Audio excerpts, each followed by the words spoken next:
Uluberia Saratchandra Chattopadhyay medical college and হাসপাতালে ভিতরে নিরাপত্তার দাবিতে শুক্রবার কর্মবিরতি চালায় চিকিৎসকদের একাংশ। যদিও এই কর্মবিরতির ফলে হাসপাতালে চিকিৎসা পরিষেবা তেমন একটা ব্যাহত হয়নি বলেই দাবি রোগী এবং রোগীর আত্মীয়দের। তবে আন্দোলনরত চিকিৎসকরাও পরিষেবা ব্যাহত না করে আন্দোলন চালাবেন বলেই জানিয়েছেন। উলুবেড়িয়া শরৎচন্দ্র চট্টোপাধ্যায় মেডিকেল কলেজ এবং হাসপাতালে এক মহিলা জুনিয়র চিকিৎসককে শ্লীলতাহানি ও খুনের হুমকির অভিযোগে আপাতত 4 অভিযুক্তকে গ্রেফতার করেছে পুলিশ।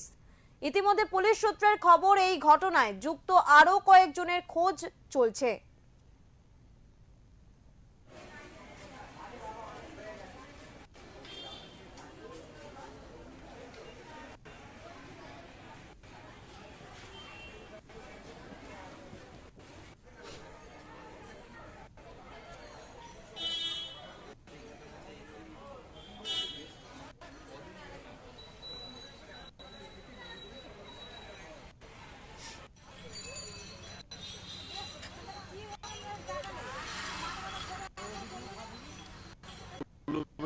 পরিষেবা এত সুন্দর, এর মতন পরিষেবা পাওয়া যাবে না কোনো হসপিটালে। ঠিক আছে, একদম আমরা সব পরিষেবা নিচ্ছি, আমরা আশপাশের ছেলে, কোনো রকম অসুবিধা নেই। একটা ওইটা দুর্ঘটনা হয়ে গেছে একটা। আমার নাম ইনামুল মন্ডল, ওয়ার্ড 13 নম্বর। কদিন আগে আমাদের একজন গাইনি এসআর কো এসআর তাকে ফিজিক্যালি অ্যাসল্ট করা হয়েছিল ওয়ার্ডের মধ্যে। তো ওয়ার্ডের মধ্যে ফিজিক্যালি অ্যাসল্ট যখন করা হচ্ছে তখন একটা হসপিটালের সিকিউরিটির উপর প্রশ্ন তুলে যে সিকিউরিটি যদি থাকে তাহলে একসঙ্গে 10-12 জন গিয়ে কী করে একটা মেয়ের গায়ে হাতি বা তুলবে, বা সে যখন অন ডিউটি, তাহলে সেক্ষেত্রে আমাদের সিকিউরিটি আরও টাইট করা উচিত ছিল।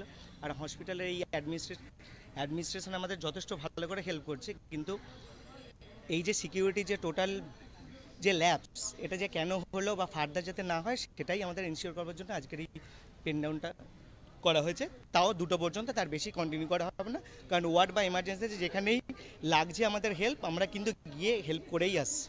এমন নয় যে আমরা সব কিছু ছেড়ে এখানে বসে আছি। আমরা প্রায় অ্যারাউন্ড 48 আমরা এসার, আমরা পালা করে করে এখানে থাকছি। কেউ কেউ ওয়ার্ডে কিংবা এমার্জেন্সিতে কোনো দরকার লাগলে আমরা গিয়ে তাদেরকে হেল্প করে আসছি।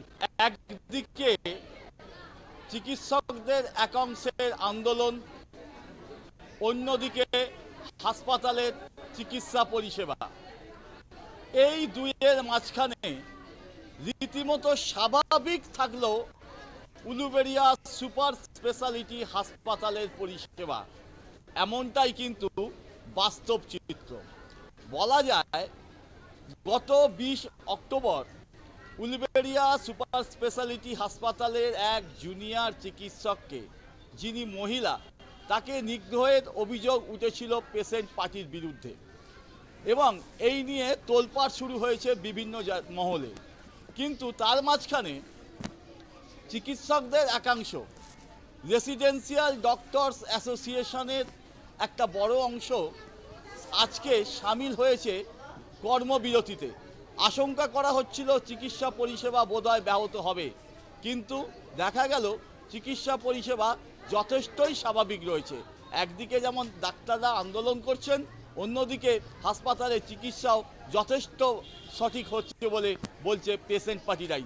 উলুবেড়িয়া থেকে মনোজ চক্রবর্তী রিপোর্ট, ওঙ্কার বাংলা।